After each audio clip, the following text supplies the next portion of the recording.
All right, it's time for us to get started. We're thankful that you're here this afternoon. We're thankful that you've been here all day. We've had some great classes. I do want to reiterate, it's been said before that everything that's taken place here in the auditorium is live streamed. All the classes, we've made an attempt to record those.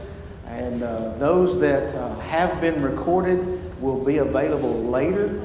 You should receive a link if you are registered. So if you have not registered, please make sure that you are registered. So I'm excited about what we're doing here in this hour in talking about what different churches have done on Sunday nights and Wednesday nights.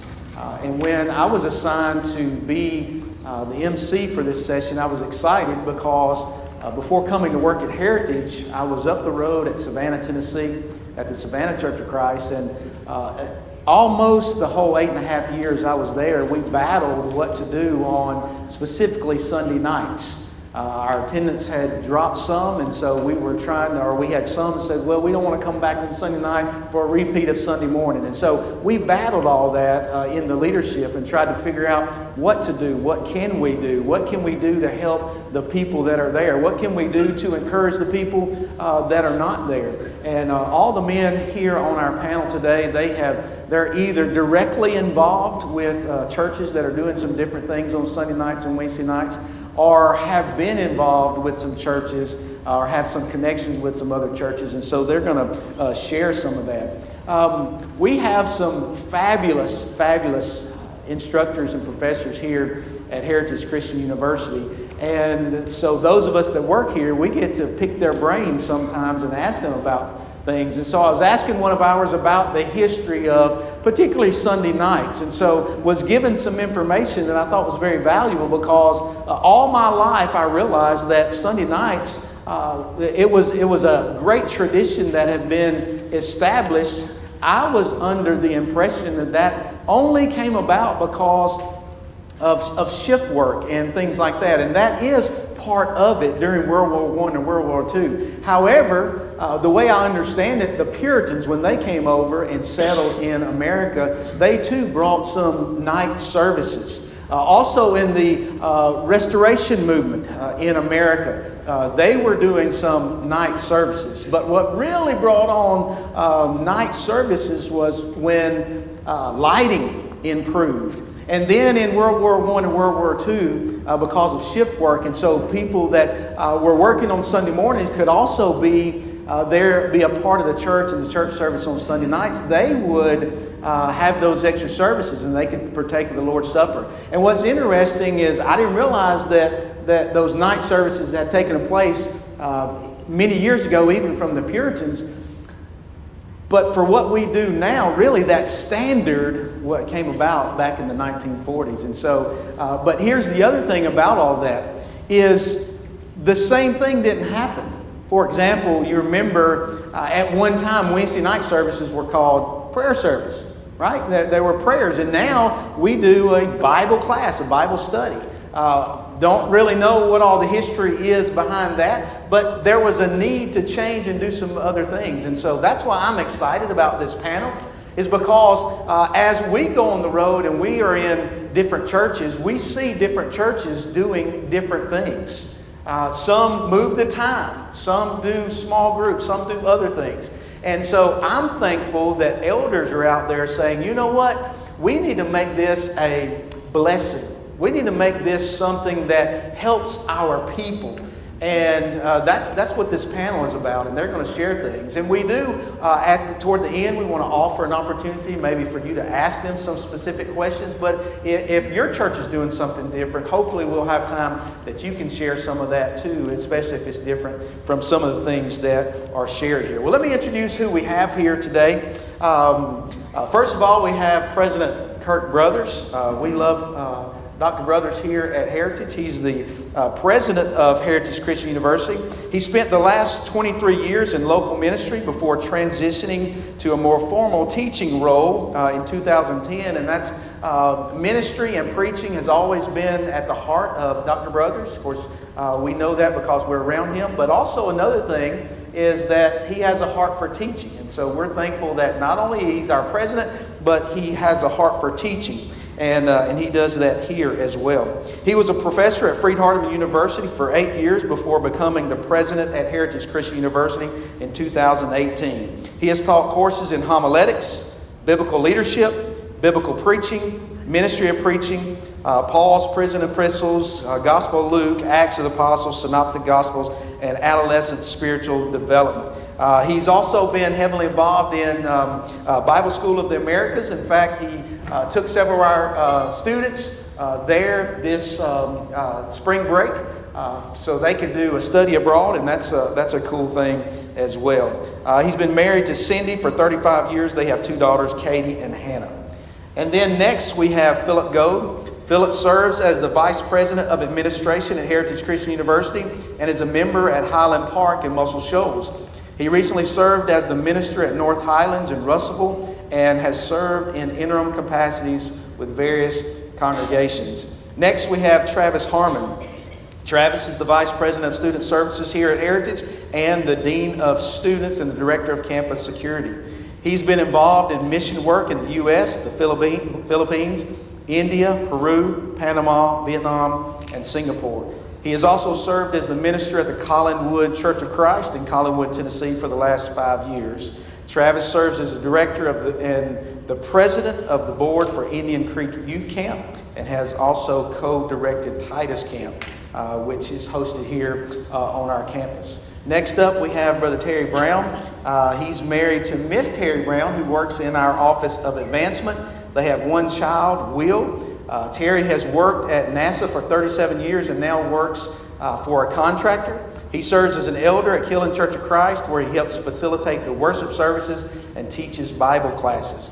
And then on the end there is Harrison Chastain. Harrison is a graduate of Freed-Hardeman University and the University of North Alabama. He currently serves as an accountant here at Heritage Christian University and as the preaching minister for the Jackson Heights Church of Christ in Florence, Alabama. So we have a great group of men, and I'm thankful that they're here. And so what I'm going to do is we'll start down here with Harrison, and we'll just move down the line and allow them to tell you the different things that they're doing for their night services. About 3 years ago, it was in 2022, there was a long-standing tradition at Jackson Heights where they would do a 12:30 worship service on Sunday in place of a 5 p.m. service on the last Sunday of each month. And coming out of COVID, it was about 2022, the elders got to thinking and they thought, what if we did a 12:30 service every Sunday instead of a 5 p.m. service? And so we did a 3-month trial of that. Went over extremely well. They allowed the congregation to vote, and the vote was 87% yes. It was 3-1. And we've been doing that ever since. We've been doing that since 2022. It's gone over really well. Our people love it. It allows different people from different congregations, if they have as Sunday events, baby showers, wedding showers, whatever it is, they'll come and, oh, Jackson Heights has a 12:30 service. They'll come to our 12:30 service.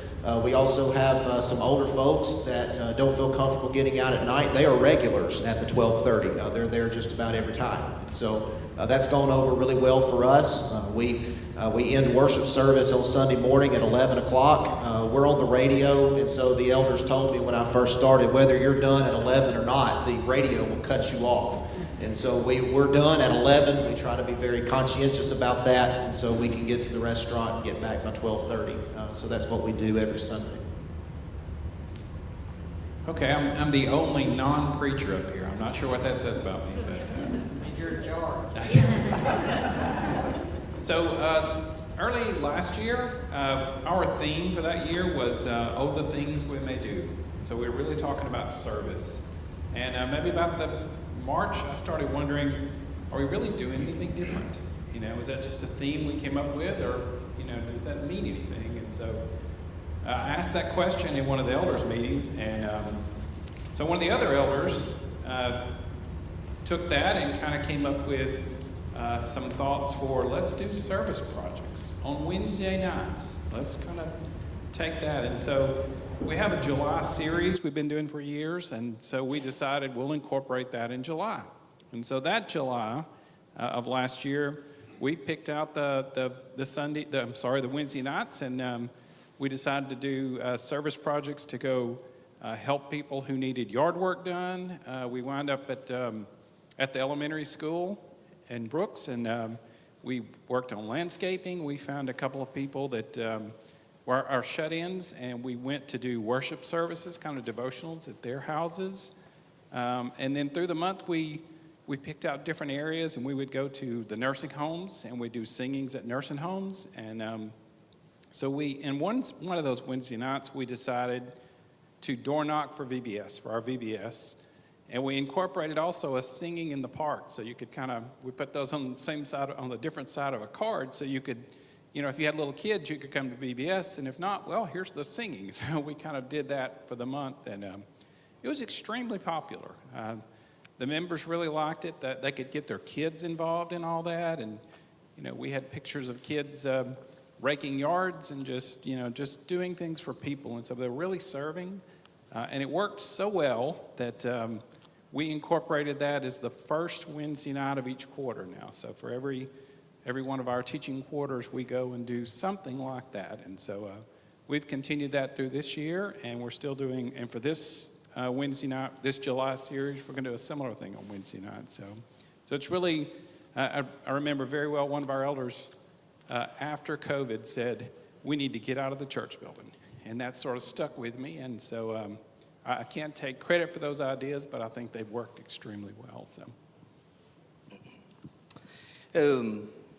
I'll think of it like it's an experiment, and you want to turn the dials a little bit and see how we can make it better. The first, and at Collinwood we started doing that. I've actually been there 11 years now. The first thing that we did is we were having just very stereotypical Sunday night service. And the first thing that we did was we intentionally, purposefully made it about the little bitty kids. And so I cut my sermon down, which everybody loved, to about like 10 or 15 minutes, universally applauded. The first 15 or 20 minutes we just made about the little kids. We had the little kids come up, we had a PowerPoint, and we would go through the kids' songs. We had about 4 different PowerPoints. We'd go through the kids' songs. They had questions on the PowerPoint slides, and we would ask the questions. And we did essentially pew packers. And the grandparents started bringing the little kids, the parents started coming, and it was just wildly successful. And so we condensed down sort of the adult portion of it and emphasized the little kids portion, or created it 50-50. It was incredibly successful. The parents started coming back. The kids started coming back. The Sunday night became very relational. Then after COVID, of course we shut down for COVID on Sunday night like almost everybody else did. When we came back really, really early from COVID, on Sunday night, it was our opportunity to try a new iteration, a new experiment. And the next experiment we conducted was we're all going to go into the annex. On Sunday night, we don't even go into the auditorium, we go right to the annex. We did a New Testament Bible reading. We would go in, we'd have coffee, we would just sit down at all the tables, no pews, just tables. We would just talk about, we all read through the New Testament together, and then our class would be just talking about the questions that we came up with through the reading. And it was wildly successful. Most of the time on Sunday night, it was hard to get people there was no participation whatsoever, of course. Then we couldn't get people to quit talking, and every time, like I would struggle to get people's attention for 15 minutes in a sermon. All of a sudden, class is running over an hour because people want to talk about the reading, and we're actually involved in that. Then we have changed it. The next iteration we've done, the last year, we've done what almost everybody calls church, affectionately, we call Church Eat Church. That has been really, really good, although I have really started, I know, But I have really started to miss the Sunday nights in which the whole group got together and we just studied the Bible together. I think that was the best iteration that we've done so far. COVID's been mentioned twice, and you have to look for the blessings in COVID, and one of the blessings was, if you've kind of been at a full stop, it's a really good time to change things because things haven't been happening at all. So at North Highlands, coming out of COVID, when we brought Sunday night back, we had some discussions about it first, and it was also a time to throw out, wild ideas, because one of the things I threw on the table was, well, what if we did everything we were going to do between 9 and noon? If we want to have 3 sessions, what if we showed up at 9 and did it all by noon? Would that serve people better? Well, that didn't fly, but it's the time to talk about those kinds of things. And so we did determine that we didn't want a repeat of Sunday morning, and it's kind of been stated several times. And so when we came back, it was in the fellowship hall, and we had our setup in more of a horseshoe because it's been said that circles are better than lines when it comes to having people grow closer together. We say often that the church today doesn't know the Bible like the church used to know the Bible. And so the thought is, if you can get people interacting like Travis was talking about, perhaps we learn more Bible that way. And so that was our goal, and we started that way. Well, then there was an uptick in COVID, and we decided, well, we'd better move back in the big room, spread everybody out more. And I grieved at that because I knew once we went back to the big room, it was really going to be hard to ever get back to the fellowship hall. But we did manage to continue with more of a Bible class format. We had class going for our younger kids. Our youth group could work on lads, Bible Bowl, whatever they were working on at any given time. And that seemed to work, pretty well. The Highland Park story is interesting to me because I'm not an insider. And so at Highland Park, I don't know if the first idea was we want to change Sunday night, and that affected Sunday morning, or whether it was we want to do some things with Sunday morning, and then that changed Sunday night. Sunday night at Highland Park is Sunday school. It is a full slate of Bible classes for all ages like you would find typically at any Sunday school or any Wednesday night. And that has worked well, as far as I can tell, for Highland Park. The amazing thing there is what it did to Sunday morning. When you worship at Highland Park on Sunday morning, you never feel like you're in a race to get to a finish line. And a lot of guys that preach know that feeling. Well, this ran long, and now it's time for me to preach, and I've got to get done. Like the radio's going to cut me off by 11, There, they purposefully have planned a longer worship service on Sunday morning. They use a couple of different song leaders. The couple of times that I filled in and preached, I've never got up to preach feeling like I was under the gun to get done in a hurry. And it seemingly has worked well. A couple of things I would say, if you're thinking about changing something, do some research, brainstorm on it. I think, like Travis said, it's making adjustments, but then go visit the places that you think they're doing something we're interested in. Go visit there and experience that firsthand. And then if you do decide to change something, whether it's by vote or just by decision of elders, make sure you communicate why. Because the better people understand why, the better they're going to buy in to whatever it is you're trying to accomplish.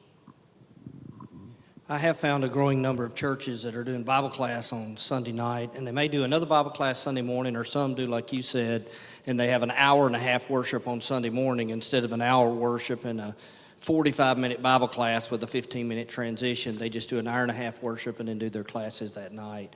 I'll be honest, I was a little surprised so many Sunday nights came back after COVID. I really was. I thought COVID would be the death of Sunday night. We haven't, as he talked about, a lot of the reasons they had Sunday night services at one stage in our history was because the churches were only places that had the electric lights and that drew people in and shift work, and most communities are not shift work communities anymore. I do a lot of work in Latin America and around the world, and they don't understand how we do stuff here. Why in the world would you go home for 5 hours and come back? Okay, they're in a world where they may not arrive on time, but they'll stay as long as you want. You're going to worship 7 hours, have at it. But don't send me home and bring me back. They don't understand why in the world anybody would do that. And so it's not an issue of worshiping less or studying the Bible less. It's an issue of why go home and then turn around and drive back to the building. And so I was a little surprised, but I have seen a lot of changes. We were talking earlier about as we travel, more and more churches do not have anything on Sunday night. They do more on Sunday morning, and they have all kinds of variations of it. So I'm going to just share what one of the churches that, when I was at Freed Hardeman, the church that we worshiped with most of that time was the 4th Street Church of Christ in Selmer. And right after we left, they made a change. And so I go back there regularly. I'm very close to that church. And they made a change in how they do stuff. And then not long after that, the Stantonville congregation followed that model. And so those churches are just down the road from each other, one in Selmer and one in Stantonville, Tennessee. So what they did at the 4th Street congregation is Bible class is at 9 o'clock and worship is at 10. And so you would do your Bible classes just like you normally would, but at 10 o'clock when it was worship time, when you came into worship, you would be handed a list of questions. Brian would have a list of questions based on his sermon for that day that would be handed to everybody as they came in. And then when the sermon was over, they would usually have about 10 minutes of handshaking, and then they would break out into rooms. And usually the way they would do it is they would do it, A through C, or they break up the alphabet roughly on how the congregation broke down. And they would just say, if you came with somebody, go with them to their room. If you're a visitor, just pick a room. Any of them are great. And there was an elder who was in each room. Now, I don't know if they still do elders. They may mix in the deacons and others. But the times that I've been there on a Sunday morning, each of those discussion groups were being led by an elder. And the first thing they would do is they would do prayer requests and they would pray as a group. I know it's killing. If you come to our class on Sunday morning, Wednesday night, the first 10 minutes is prayer list and praying for folks. So they would do that. And then they would go through the discussion questions on the sermon. An elder would lead the group through a discussion. It's basically a debriefing of the sermon that Brian did. Okay, so he said this, he asked this question, how does that influence how we're going to live this week? So it was a way to unpack what they had talked about. So they would go from 9 until 12. You technically got in your same 3 hours like you would on a Sunday night, but then at 12, they were done for the day. Every second Sunday, they then eat together. So they do that and then have a service together, but they don't have an evening service. And there are more who stay for the discussion groups than who would typically come back on a Sunday night. And I think at the end of the day, that's what you're after. What gets us the most access to worship, study, and each other? Whatever format helps us. I actually asked Matt Cook, who spoke for us earlier. He would have stayed and been a part of this, but he had a family wedding to be at this afternoon. So he is one of the ministers at the Stantonville congregation. A large number of Freed Hardeman students worship at Stantonville, and they're driving 45 minutes, and they're driving by big churches to get there. And Matt's one of the reasons for that. But I said, Matt, you do something similar. Tell me what y'all do. And he just said, at 9 o'clock we have Bible classes. He said, at 10 a.m. we have worship, and he says, we sing a lot. We sing 9 to 12 songs. We have a mixture of old stuff and new stuff. He said, worship usually runs until at least 11:15, sometimes longer. They're not putting a clock on worship, but they emphasize not only the sermon, but the worship portion. Let's see. He says we then have a 10-minute break, and then we have 30-minute discussion classes. 8th grade and down have their own classes, and the men and women are split and have 6 to 8 discussion questions specifically dealing with applying the sermon. They don't have evening services, and he said we're hard on, or not hard, he says we are done no later than 12. And so that he said they make a point to be done by 12 o'clock. One of the big things that I found is, again, because I'm used to the mission field a lot, where you do what works for everybody. I did one of the leadership workshops at the Long Island congregation in Long Island, New York. And they had their Sunday worship at 2 o'clock in the afternoon because they're sharing their building with someone else. And they're now building their own building, and one of the discussions they're having is, are we going to stay at 2 o'clock or what, okay? And what most of their folks are saying is they're probably going to stay at 2 o'clock, because I don't know if every of you been, and a lot of their members come from Queens, etc. they're riding public transportation. It's not like they're going 5 minutes down the road to worship services. And so 2 o'clock works for them. You can get up on a Sunday and you've got time for your 45 minutes to an hour commute to services, and then you can do whatever you're going to do, and that works for them. I think our mistake is we don't ask our membership. We just do something because it's tradition, and we've never asked.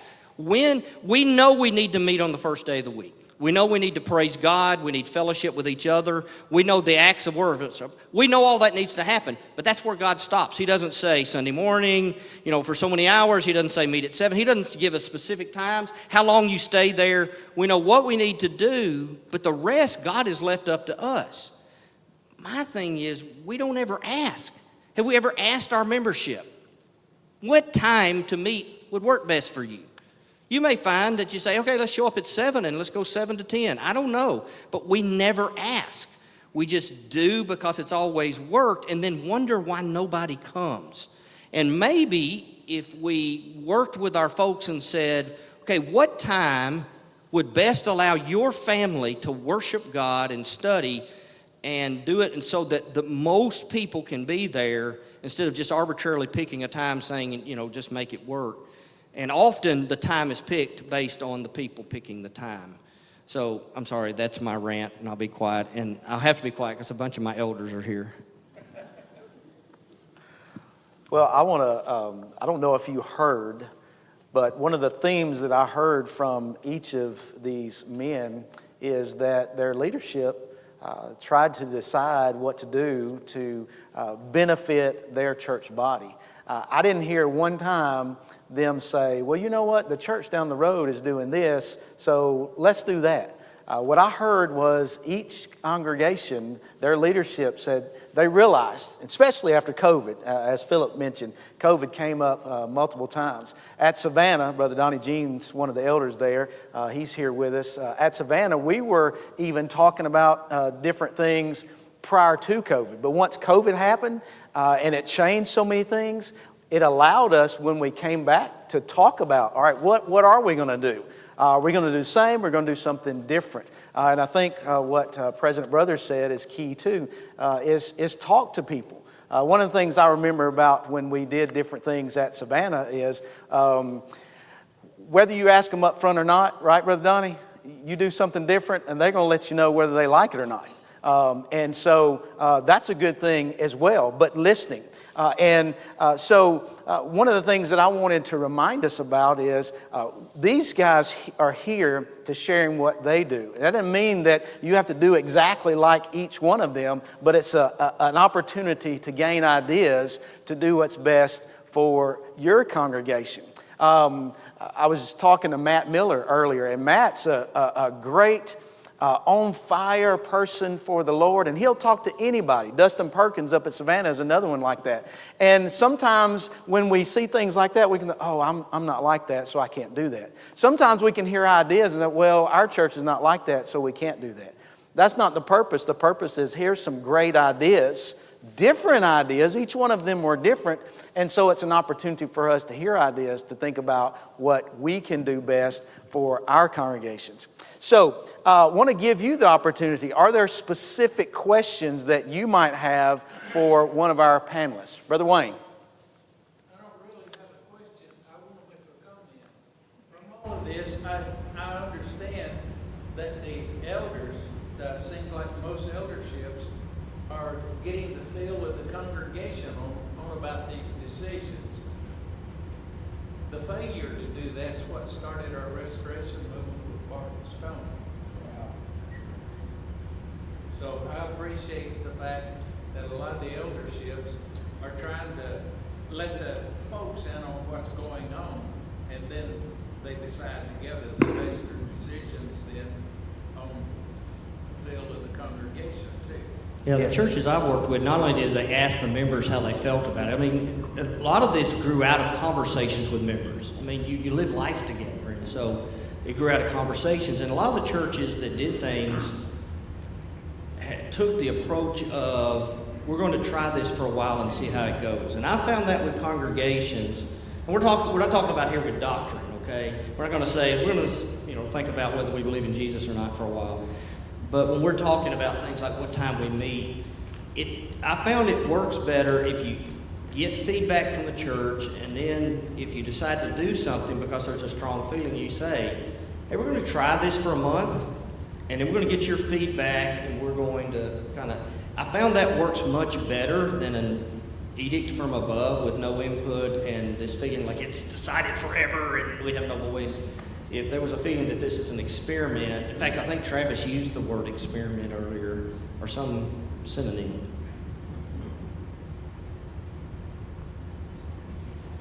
We learned one lesson a bit of the hard way. We didn't ask specifically for great feedback when we were trying to tweak what time should we start on Wednesday night, and we figured out that 6 was too early.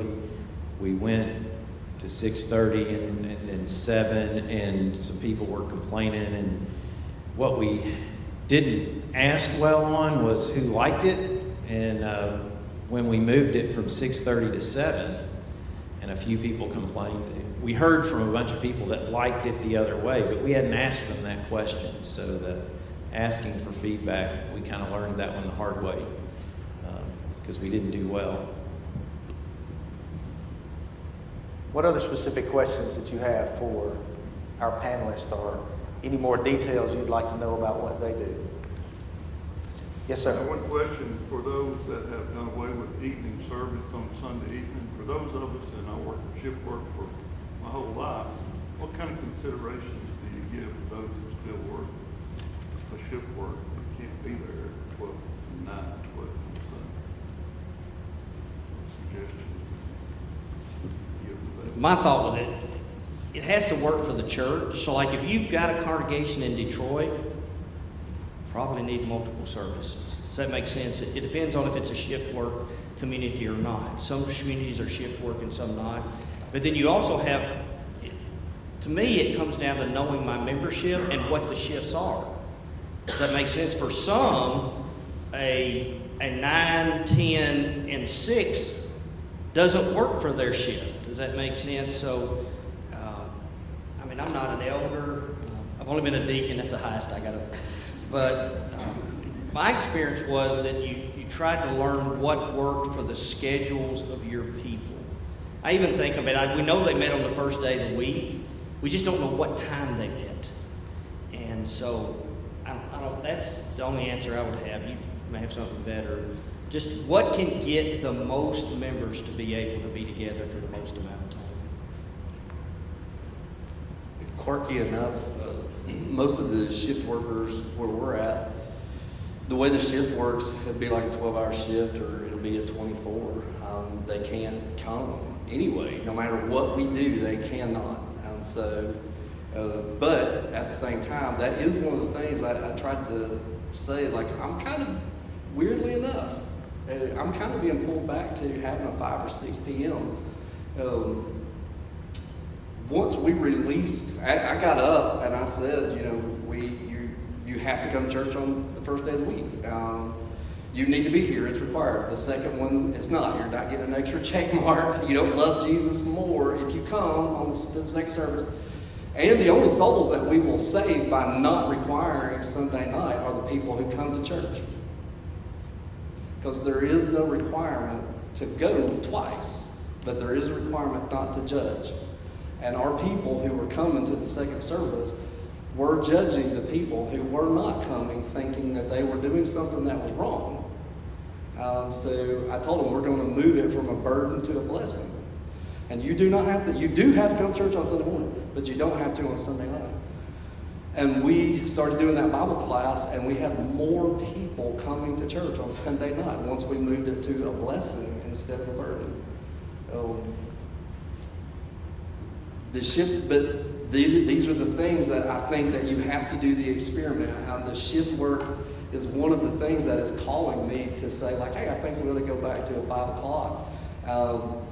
You don't have to show up, but if you would like to, you will be blessed. I think we would be surprised by how many people really just want to come back. But requiring it seems wrong. Or judging other people because they don't that seemed where I think I could definitively argue that's wrong. What shifts did you work, like where you work, how did the shifts work? Like my dad was a plant manager, and so I can remember Dad getting up, he'd have to go do it at 3 different shifts. So I can remember him getting up in the middle of the night, going in a meeting to this shift, and he'd get up, go to sleep 2 hours, do the next shift. So how did your shifts work? It was a rotating shift for me. But you had 3 shifts? Yeah. Okay, so like, is one in, what are they running from or to? It would be like from 7 till 3 and 3 till 11, 11 to 7. So like, if, for example, if I had a congregation, it was a 7 to 3, 3 to 11, 11 to 7, I would be thinking about especially if I was in a town where I had a bunch of people doing shift work and they're working, like some of these towns, everybody's working at the same plant. Does that make sense? Or the plants have similar rotations, even at multiple plants. How can I have a worship that crosses over that? So you can go before you go to work or go after work. Does that make sense? You can still have it where everybody comes. Everybody that doesn't work a shift can still come and stay 3 hours. Say if you're going to do Bible class and worship and a discussion, you can still have that. But if the shift transition happens at 3, then why can't we have services so that it overlaps 3? Why couldn't we go 2 to 5? And then when you're for it, you can come to worship before work. Or when you get off work, you can come to does that make any sense? So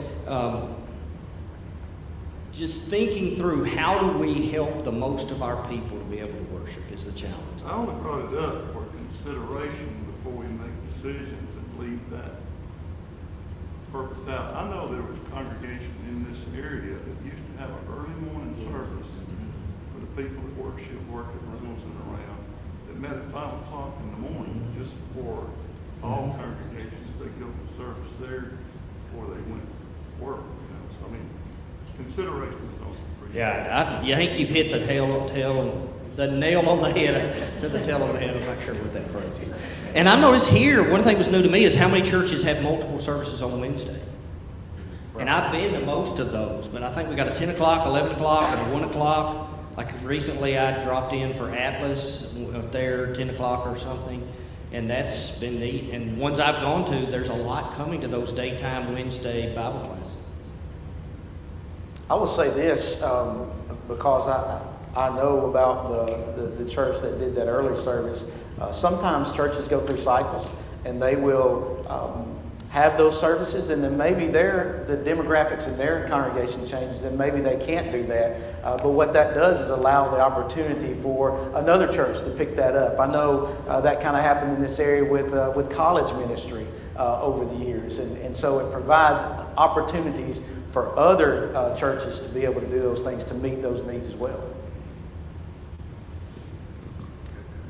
I don't want to turn it into a commercial, but if you think in terms of what goes on in your congregation, if you're in leadership, if you are talking about these things, what do you normally do when you're brainstorming about it? Are there other church leaders that you call? Next week, we're trying to get elders in this area together just to get to know each other and to be able to have a forum, to be able to talk.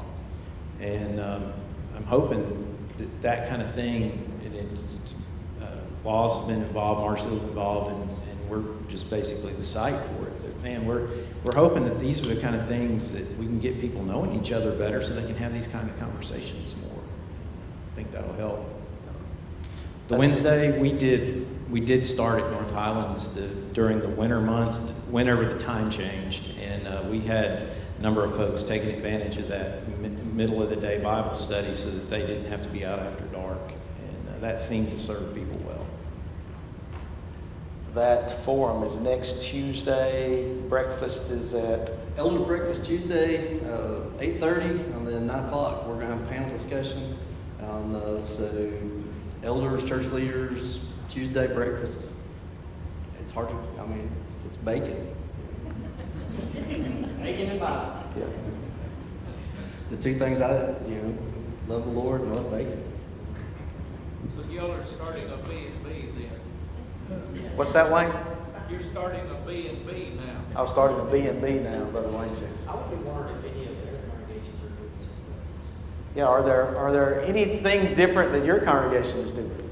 Anybody wants to share with us? Daisy?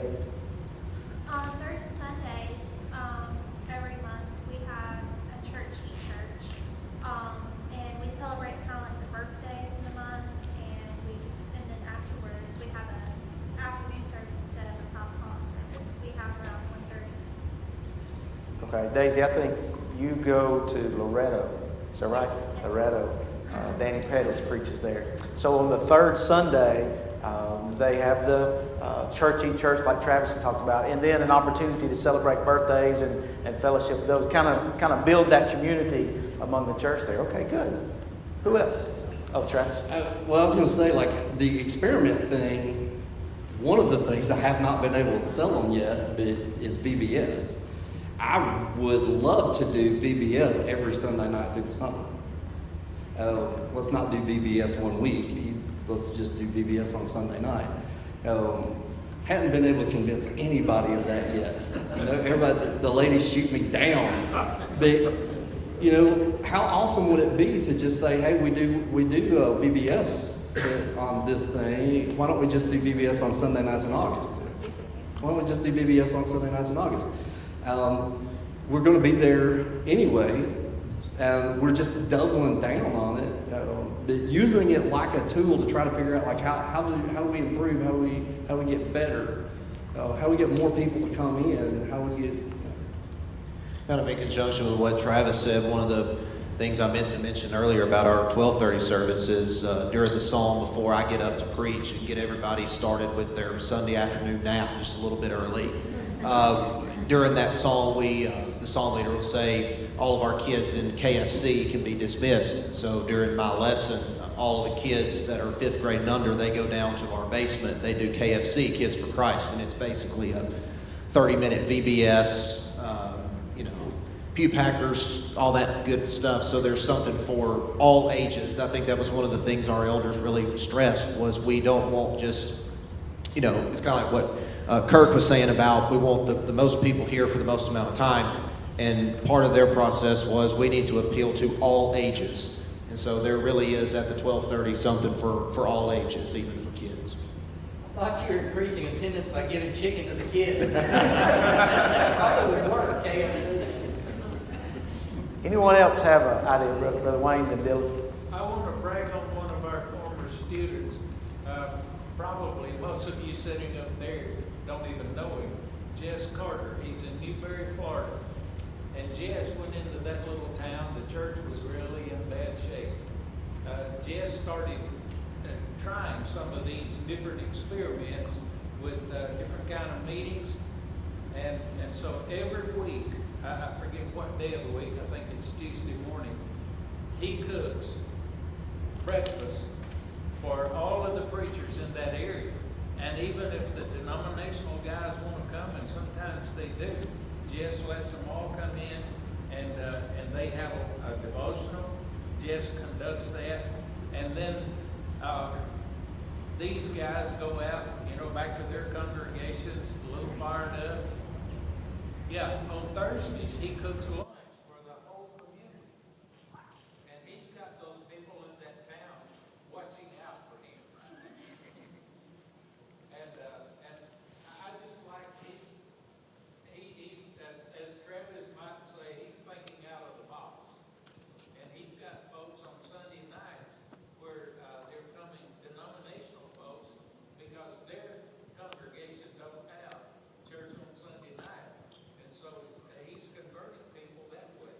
So he's just thinking of all different kinds of ways to serve the people in the community. And he would be a good one for somebody that would know how to start something. Because he sounds like a hillbilly, but he, as the little boy says, he ain't no hillbilly. Hey, how many of y'all have a standard Sunday night service? You just have a standard Sunday night service? There's your I just data. wonder what percentage you have. Most. That are coming back. Like, we actually have a pretty good return rate, I think, at Killen on Sunday nights. But I've visited a lot of places where I don't see as good a return rate as we have at Killen. I just wonder, like, are you getting 45% back, 60%? I would just wonder. If you're getting 5%, 50%? Hey, he'll give me 35 now to 40, 45, he'll give me 50, 50, he'll give me 50, 50. So y'all are 50% 80%. What do you reckon we are at 65 maybe? I haven't run in, I don't know what our numbers are. You think? Well, let's do, how many get 80, nobody gets 100, 80% return, 70% return, 60% return, 50%, less than 50% return on Sunday night. My theory on it was it's got to quit being because we have to, and it's got to start being because we want to. You can only motivate people through guilt for so long. The first time the Sad Puppy commercial came on, you know, I cried, and Sarah McLachlan, I almost sent some money in. The second time, I thought about it. The third time, the fourth time, I changed channels. Now it comes on, I don't even care. I don't even pay attention. You can only motivate us through guilt for so long. And we've got to figure out some other way, and we've got to start providing the thing that people, if you get in the auditorium, we're like Pavlov's dogs. We do not talk. You get us in the annex, and we all want to chat because we're social. You've got to start doing things, and you get us in the annex, and now we start having a Bible discussion, and we start having engagement, and people are inputting, and they're asking questions, and they're getting answers, and they're saying, hey, what's this? And the whole group says, yeah, I don't know that either. Now, all of a sudden, we've got something that people want to take part of, and we feel like a community. We've got to start doing the things that bring us back because we want to, not because we feel guilty if we don't, or because we feel like that we have to. Sounds to me like we need to change our hearts.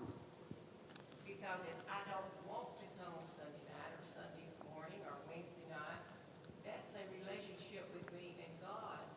Because we're trying to satisfy people ideas rather than our worship to God. And so it sounds to me like the church is trying to make the church something that I want to do, not what God wants. Well, I think, Because if you truly love God, there is not a guilt trip.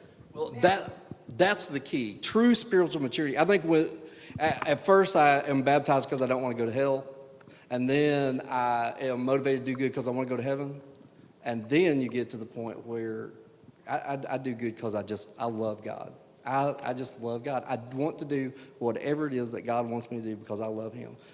But there's an arc. There's a growth arc all through the Old Testament. Every one of those people in the Old Testament, there is this growth arc. And what we want to do is we want to bring people along with us. And it's a great reason to be baptized that you don't want to go to hell. And it's a great reason to do good because you want to go to heaven. But spiritual maturity doesn't happen from 0 to 100. It goes from 0 to 5 to 50 to 20 to 80 to 100. And what we need to do is we need to help the situation so that these people, we don't create something that is so dry and so boring that they don't want to be a part of, but that they can be and they want to be. And then we will get to that spiritual mature part where I just love God and I just want to go. And you're obviously there, and that is precious. That's awesome. That's awesome. That's awesome. That's awesome. That's beautiful. That's beautiful. Trying to change the church to meet our physical needs and what will bring you here. If we gave away $100 bill, you could make the church grow. To every person that opened the door, you would have the church full of people. But would you ever get them to spiritual maturity by keeping giving them the $100 bill every week? Jesus started with a fish fry. I do think you're right that the heart of the problem is the heart. But part of the problem is we've arbitrarily picked what time we're going to meet to judge them based on whether their heart's right. For example, if the elders said we're going to meet at midnight every night, right, but that would not be a wise eldership.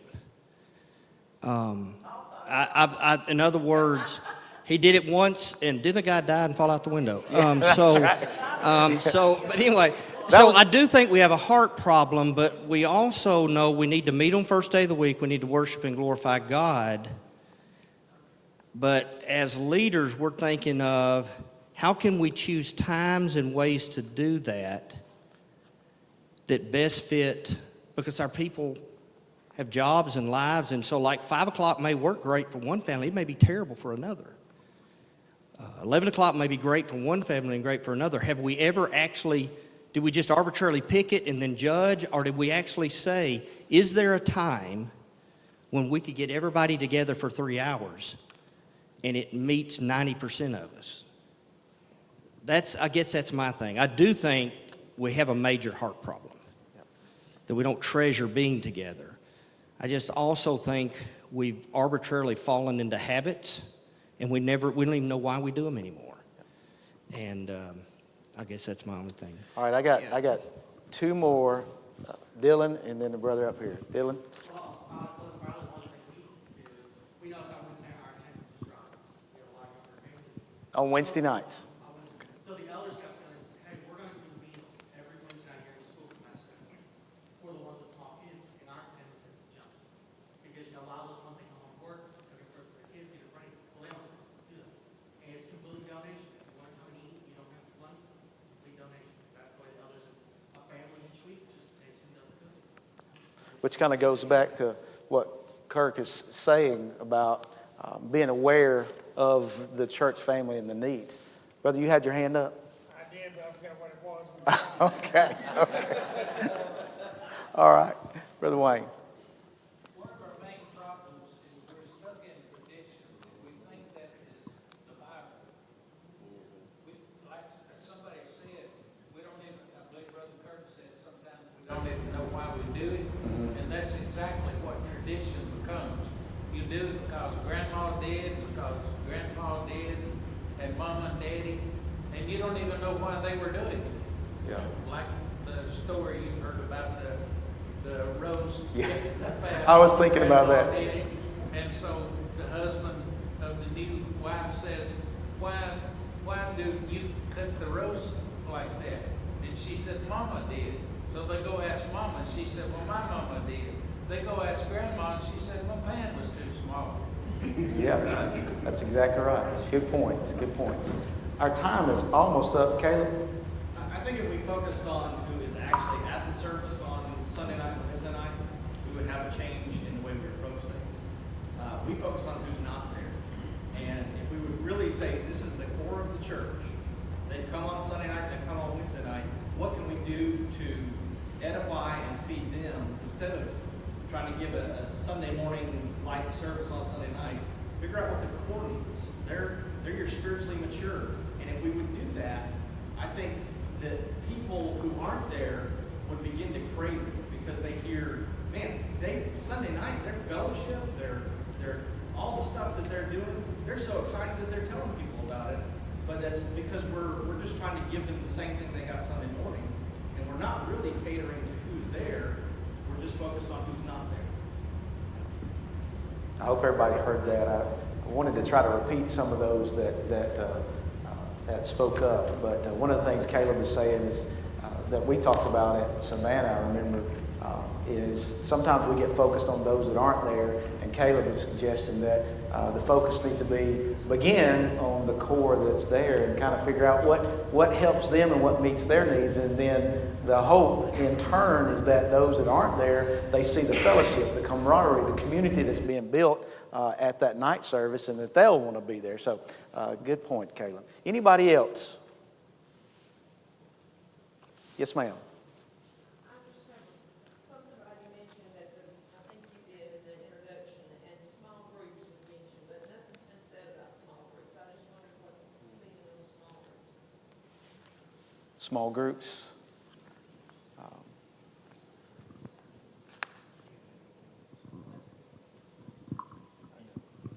We were actually talking about, go ahead first, brother. Well, so we used to do surveys before our program of work every year. So survey the congregation, and we ask all kinds of questions. And one of those was usually, all right, what else do you have to tell us? And so we have gotten the suggestion several times for small groups, and opinions vary, right? But for us, it's difficult to not get the body together. There's a great value in getting together with a small group, and we really encourage that outside of our meeting times. Meeting times are not sacred, but there's a real value that you can't replace with sitting next to the pew with a lot of other people and singing and edifying one another. And so we really try to protect that. I'll put it that way. And one of the ways I think David mentioned about if you're, for whatever reason, if you can't be there at a service, we're trying to improve our streaming options. We want you there. We want you among us. But if you can't be there, we want to do the best we can to present that to you. So we want to help your worship experience. So for us, it's that, keep the body together as much as we can. But for other groups, other congregations, different. So. Yeah, we do actually. Our Barnabas teams that we call our visitation groups, whatever you call them, are a great opportunity to get together in a small group and get to know one another. It's been really good for all of us. We've been doing that for years now, and so that's in our mind, that's our version of a small group. It's not exactly like everybody else's because it's usually there's a devotional, but it's more focused on service. And there's a side benefit of getting to know one another. So, people will open up in a small group that won't in a large group. And a healthy church, to me, has a mixture of both. We need to all be together, but I found this a lot with college students. If I have a college class, if I've got 90 students in that class, we're going to do 30 minutes together. We're going to do 15 in small groups. Does that make sense? So we're going to study together, then we're going to break up and talk about it, because I might have 5% that'll say something if I ask a question when the room's full. I'll have 80% that'll answer the question if it's done in a small group. I think the challenge is if a church, say, has small groups on Sunday nights, is it not becoming 10 different congregations and becoming freelance? So I think the key is the leadership having a plan and having direction. Does that make sense? So, I know some churches, like they'll have an elder that meets with each of the small groups, but I think there's potential with small groups as long as the leadership is still exercising oversight over the small group, that they know what's going on in the group and you don't have groups plotting. And does that make sense?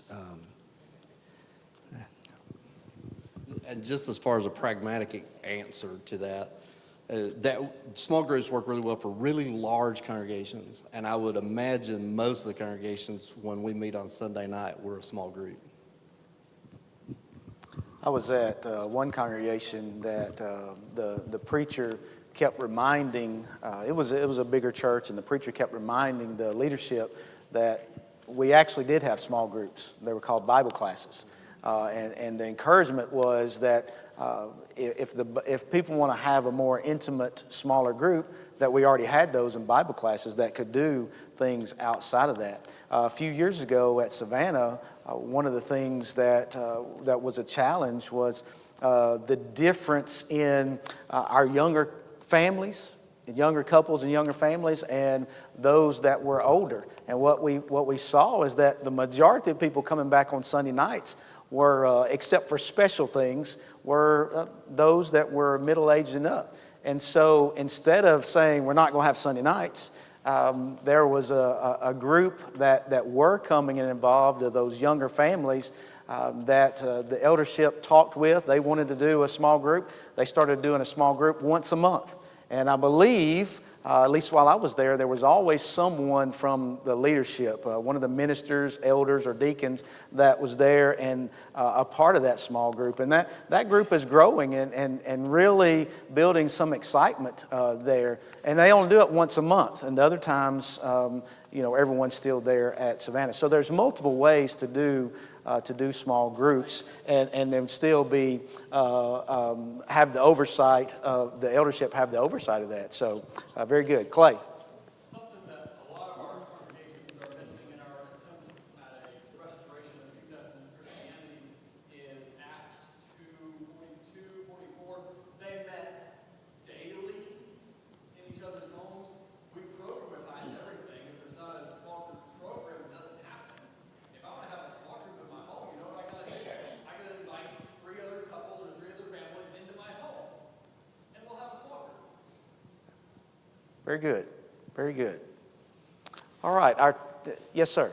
One final thing. Okay. When we consider attendance on Sunday morning and Sunday night, one of one thing I think we can consider, and that is each individual makes a commitment in their heart on what they intend to do.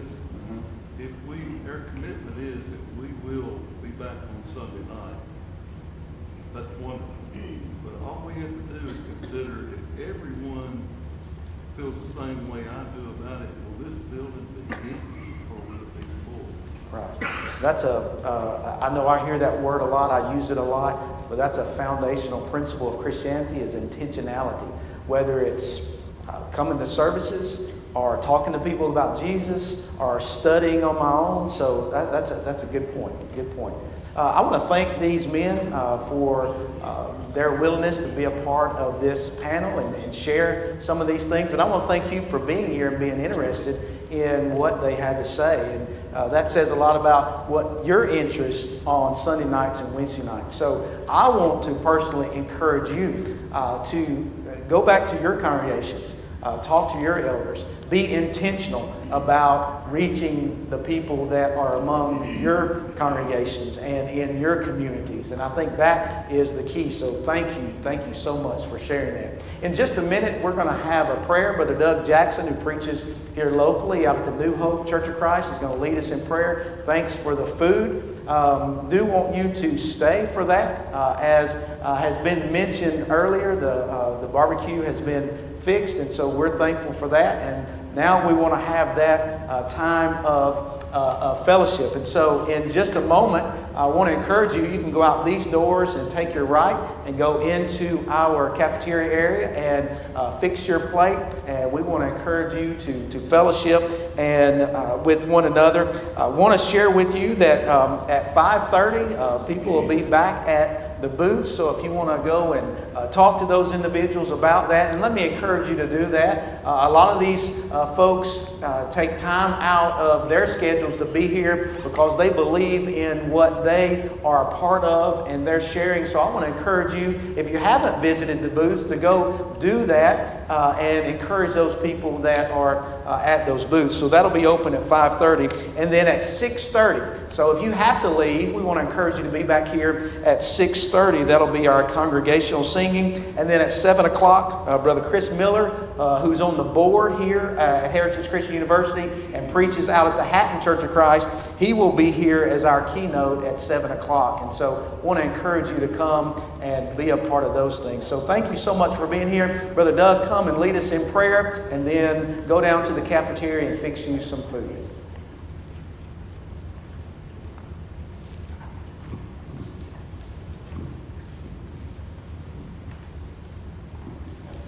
Let's pray. Father in heaven, thank you so much for this blessing of being here this afternoon.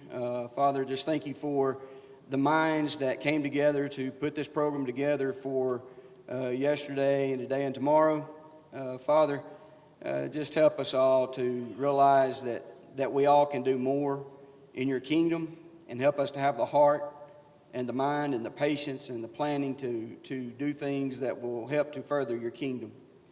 Father, we just want to thank you at this time for the food that has been prepared. We ask your blessings upon it.